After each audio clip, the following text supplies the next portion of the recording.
بسم اللہ الرحمن الرحیم۔ السلام علیکم ورحمۃ اللہ وبرکاتہ۔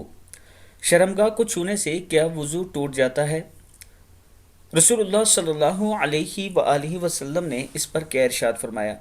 حضرت عروہ بن زبیر رضی اللہ تعالیٰ عنہ فرماتے ہیں کہ میں حضرت مروان بن حاکم کے پاس گیا اور ہم لوگ وضو پر بات کر رہے تھے تو حضرت مروان بولے کہ شرمگاہ کو چھونے سے بھی وضو ٹوٹ جاتا ہے۔ حضرت عروہ نے کہا کہ مجھے اس بارے میں معلوم نہیں۔ اس پر مروان نے فرمایا کہ مجھے بصرہ نے خبر دی کہ میں نے رسول اللہ صلی اللہ علیہ وآلہ وسلم کو فرماتے ہوئے سنا ہے کہ جس شخص نے اپنے شرمگاہ کو چھوا تو اسے چاہیے کہ وہ وضو کر لے۔ ابو داؤد کی حدیث ہے، یعنی وضو کے دوران شرمگاہ کو ہاتھ نہ لگایا کریں، اگر لگا لیں تو دوبارہ سے وضو کرنا بہتر ہے۔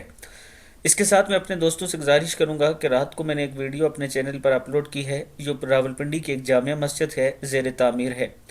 کچھ فنڈ کی وجہ سے اس کے کام رکے ہوئے ہیں۔ آپ دوست وہ ویڈیو دیکھ سکتے ہیں، اور پھر آپ دوستوں سے گزارش ہے کہ ہم سب مل کر اگر 10 روپے بھی دیں تو اس مسجد کے کام کمپلیٹ ہو سکتے ہیں۔ اس میں ایک کارپیٹ بچھانی ہے، اگر کوئی بندہ کارپیٹ بچھانا چاہتا ہے اپنی طرف سے تو وہ آئے اور مسجد میں خود دیکھ کر کارپیٹ بچھا سکتا ہے اور باقی کام بھی کروا سکتا ہے۔